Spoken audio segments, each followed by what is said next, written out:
the Common Core, which I think a lot of people's objection to the Common Core not only is conflating the standards with the curriculum, but is also conflating all of it with the standardized testing regime that the kids are subject to. So this has been a major feature of public education, at least since I was a kid. I also remember the teacher walk out whenever I was in, I think, 4th grade at the time. So I swear to God, I saw my teacher on the news, but Dad told me I'm crazy. Anyway, but so these tests have gotten a lot of attention in recent years. They've increased, at least as I understand, increased in number and frequency. It's not just the Iowa test of basic skills like it used to be, that there's 17 of these or whatever over the course of the year. Totally made that number up. I don't know what the number is. Maybe you could tell us. So how do you guys have to prepare for these exams? And then how do you see your students reacting? Because I think that's what a lot of folks are really reacting to. So I'd like to get your input as educators for what this is like. So, I recently took a position as of last week with the district as the new Gateway to Technology teacher at Madison because of testing. Not only because I would be good at the position, and I will be great at the position, but I'd be lying if I said it wasn't, that it will be the first time in 15 years of teaching that I will not have to force a standardized test upon children.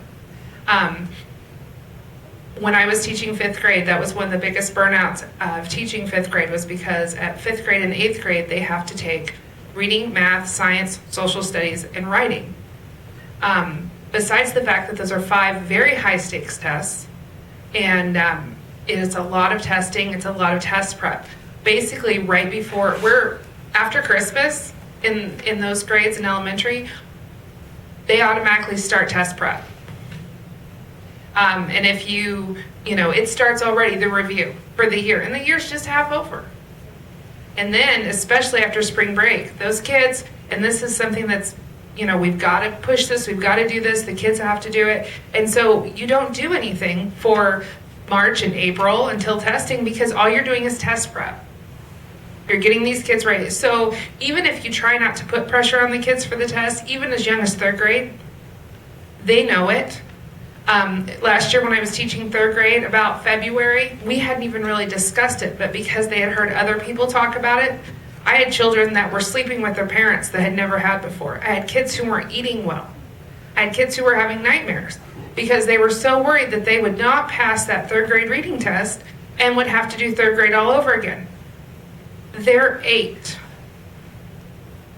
years old, and they have stomach issues, and they have anxiety, and they have all these other issues because of one test. I have last year, after the test, and even before, I've had to sit children in my lap, take them away from their desk, and sit them in my lap and rock them while they cried. I did that last school year, and that is why I don't teach 3rd grade anymore. There's a couple of you that are here that saw my heart was ripped out for these children because it's ridiculous. I've done the same thing in 7th grade. Or in 5th grade, I had some children that refused to take the writing test. It was the year that we had 2 writing tests. And one was the actual test, and the other one was a field test. And so, but we weren't allowed to tell the children that. So the kids had 2 days of testing. One that was the second day of field test was ridiculously hard. Even for probably 8th graders. I had children that got underneath their desks and refused to come out, crying, don't want to do it. Why are you making me do this? Don't make me do this. I mean, and some people, oh, you're just exaggerating. No. And if you want to see, go volunteer to be a proctor in your local school, and you will see that. You will see in middle school kids, like this last writing test for 8th grade, it didn't count. It didn't count for anything. It hasn't for the last 3 years, 5th grade or 8th grade. We are testing our children, and it's not counting for anything. And that is a state decision, not a local decision. And they're not even grading them. And you have these children who are working so hard, and these wonderful, brilliant minds who feel like they're a failure because they don't understand, or they're so stressed and have so full of anxiety that they can't perform. It's too much, and it has to stop. Because I'm seeing that as they get older. I personally have a daughter who's a junior in high school here at Bartlesville High School, and her anxiety level has gone through the roof from about third grade, when they started standardized testing, all the way through, and it just gets worse every year and gets worse every year. My youngest child, we were afraid that she actually had some kind of sickness last year. We kept taking her to the doctor, because she was having stomach issues and headaches and all that, and it was in October, and we finally got down to it. It's because she was nervous about the test in April. So, I mean, it has to stop. My youngest daughter was crying one night in her bed, and we did not know of any trauma that had happened. And so my wife, in soothing her, finally got out of her that she was afraid that she was not going to go to fourth grade. This was when she was in first grade. So as a first grader, she was aware enough about what was going on within that building that was already stressful to her in first grade, that she might not go to fourth grade if she doesn't pass the third grade test. This from a kid who was already reading on a third grade level in first grade, but the stress was already there. I have to give a seventh grade geography test. Now don't tell any of the district administrators, I don't test prep. I teach my kids how to think, teach my kids how to use the resources of the test. We will do practice questions occasionally during my bell work, but for the most part, I feel like my job is to make those students effective citizens of our community who can think, who can reason, who can solve problems. And if I accomplish that, that's more important than what happens on that test. I don't really care about what that test says. I know what my students can and cannot do. That being said, 56% of my students last year were advanced on the test. 84% passed. So we're doing something right, but those kids do stress about it. And our test is hard. And they came to me and said that they didn't think they passed. Well, they did. Now, here's my issue as a social studies teacher. My class should be about working as a team, learning how to do research, learning to find bias and be able to pull it out, learning how to critically think through a problem that our world is having, and come up with solutions that are going to be viable. Because they're the ones that are going to be taking care of us when we're old. So I want our earth to be good. I want them to be able to have those skills to take care of me in my old age. And that is my sole purpose. If I didn't have a test to give, we could be so much richer.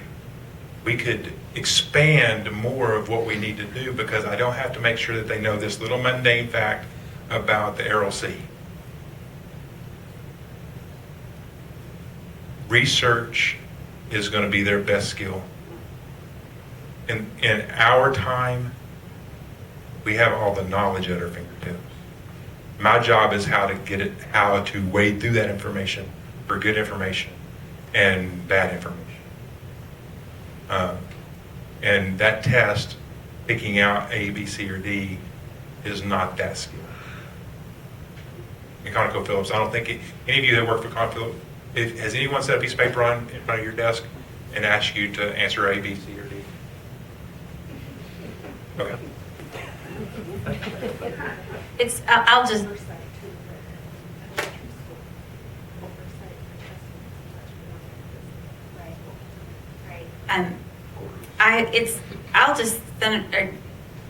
What you said is absolutely true. It's counterintuitive to most excellent teachers.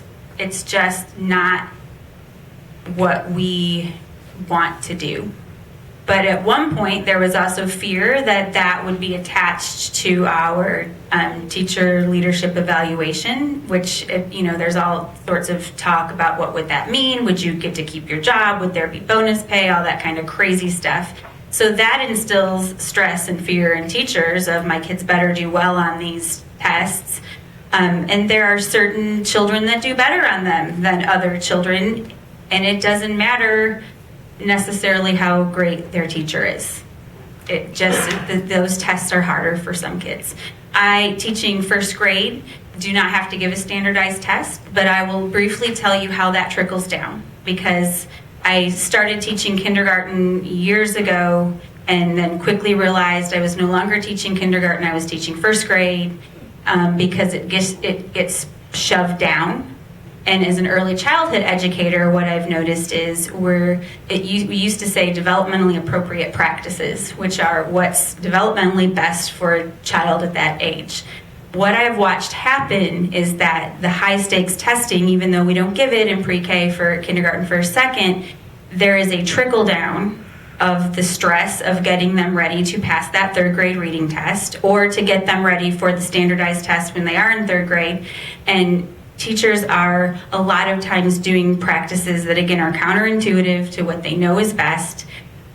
And sometimes it's a desperation. Like, I've walked by classrooms where kindergartners are doing lots and lots of worksheets, which is crazy, but you feel like you've got to get them ready to write and fill in bubbles. And so it trickles down. And so I worry that the important skills that kids should be getting in pre-K, kindergarten, first grade, those social skills. How do I have a conversation with a person and look in their eyes and talk? How do I solve problems with someone when I'm not getting along with them? And those things come through a more play-based, developmentally appropriate curriculum, and those have become almost bad words. And I think some of that is because of the testing in the early grades. And I asked coworkers today, because I don't give a standardized test, and I had several emails that mimicked what you said about kids just crying and being scared and stressed out. And it's like we're destroying a generation of kids with these tests. So I want to reiterate part of why I think the testing is overkill. In Eastern Hemisphere, we study some pretty heavy topics. One of them is the genocide in Rwanda.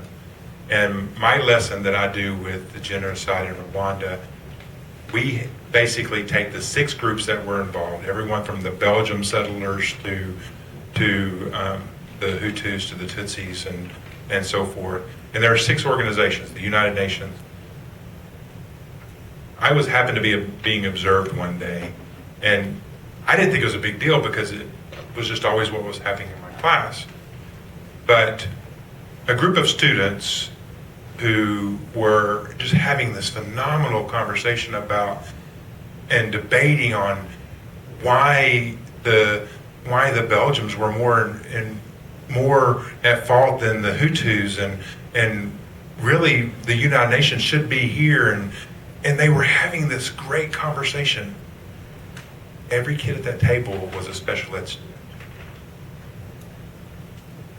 Now, 2 of them passed the test, 2 of them didn't. But that test was not indicative of the life skill that they had created in my class. ABCD does not translate, especially for someone who struggles. All right then. Okay, so at this point, we're getting sort of towards the end. So if we can have the audience question cards, if folks have them, pass them this way and then up. I don't know if anyone's actually doing it, but if anyone's got questions, I've got at least one. So if we can, and then I'll gather them up while you guys, if you could take, before we turn to the audience questions, I've got kind of a summative sort of thing that I'd like to maybe take a step back just a little bit from your role as educators. And I'd like each of you to tell us, as citizens who have a special connection to and knowledge of the education system, what's your greatest fear moving forward with all of this going on between the budget and the standardized testing and the shifting, standards and everything that you see going on in education, what concerns you the most? What are you the most worried about? Maybe we'll start with Heather. It's hard to separate myself from the educator / citizen, but I will say my biggest fear is in Oklahoma specifically is lack of qualified teachers in the classroom and excellent educators leaving the field or going to, there's a whole group of teachers that hop in their cars and go up to Kansas for more money. That's my biggest fear. How are we going to keep excellent teachers here to keep public education great? To echo that, I'm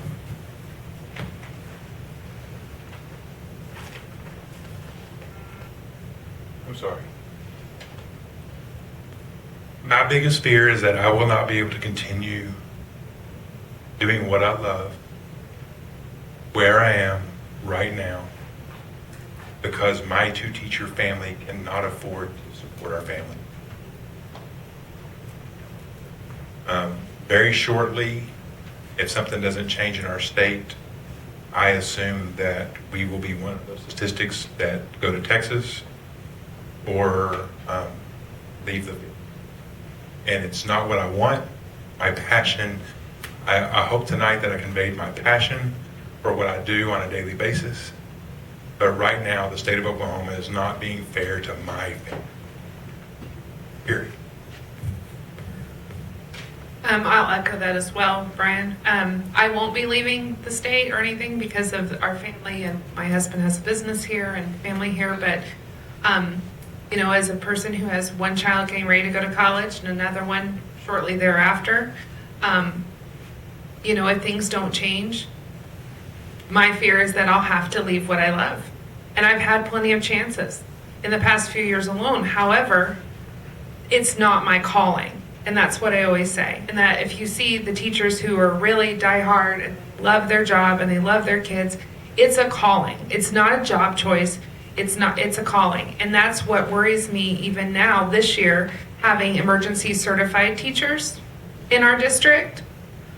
We had an experience with one, and there's a huge difference. You can't teach someone how to be a teacher in 2 days. I have a master's degree. And it was kind of, you know, it's a slap in my face. I mean, I understand they have to do what they do, but the answer is not warm bodies. The answer is not, oh, somebody who wakes up and says, I have a college degree in business, but I'll go teach math. It's not. It's a calling.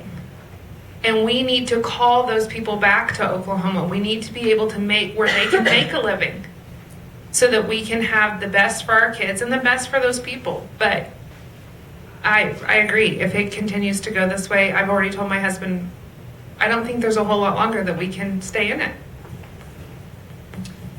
Actually, so we're trying to kind of, there's a lot of good questions here, and some of them are kind of clustering, but this is actually interesting because somebody did ask, how do you feel about hiring non-certified teachers, the emergency certification?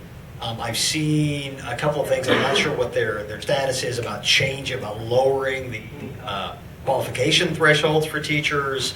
How do you guys feel about, we just heard from Ms. Huff about how she feels about hiring non-certified, emergency certified teachers, but how does this, for Mr. Davis and Ms. Boyle, maybe we would like to hear from you guys how the lowering of professional standards, the jettisoning of professional standards in the hiring process, how does that affect you as a professional teacher?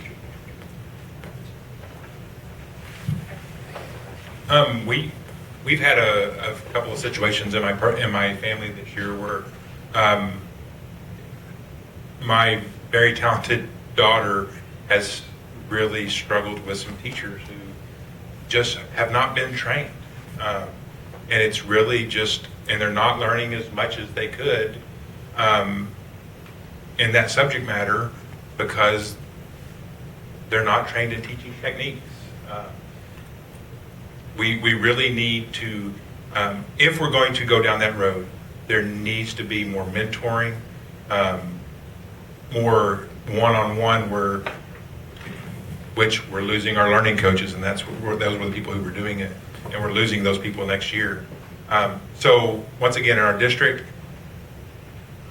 we have, I think, processes in place that make that a little bit better, but I really worry about the rural districts. Some of the, people are subject experts, but there's an art to teaching. I mean, you can have the science of what you need to do down, but that art comes with practice. And I had the opportunity through my coursework to do that in small increments, and then for a 12-week period before I ever set foot in my own classroom. And the people who have that, people who are given the opportunity to teach through those alternative methods, many times don't get the art of teaching. And to me, that's the essence of what a teacher is. I have mixed feelings about this because we have an excellent alternatively certified teacher in our building, and I'm thankful every day that she stepped up to do the job that she's doing. That being said, you can, with the right practice and training, if you have, and we use the word our passion and our calling, and I think we all feel that way. Sometimes I get frustrated with that wording because I think when we say that, people think, well, then why do you need more money if it's your passion or if it's your calling? So I agree that it definitely, a good teacher, even if you're alternatively certified, I think you can learn some of the techniques and the teaching methods, but you can't, that passion for teaching and love of it, you either have or you don't have. And so I think some of those alternatively or emergency, there's different verbiage because there's alternative certification and emergency certification, and those are two different things. So sometimes I'm thankful that they stepped up to fill the gaps, and sometimes I think, ooh. Well, and let's be very clear that a lot of this, sometimes the teacher, we're taking a teacher who does have that art of teaching language arts, but may have just enough college hours in science to make that switch over to science. So it's not always a bad thing when we bring in that alternative certified. But I think kind of what you were alluded to was Senate Bill 1187 and House Bill 3156, which are the deregulation bills. We are more worried about the stripping of teacher protections in those bills than we are about the alternative certification. Because while, if they do have that passion that we're talking about, they will eventually become good teachers. It just seems to take longer to get them there if they did not have that as their training to begin with.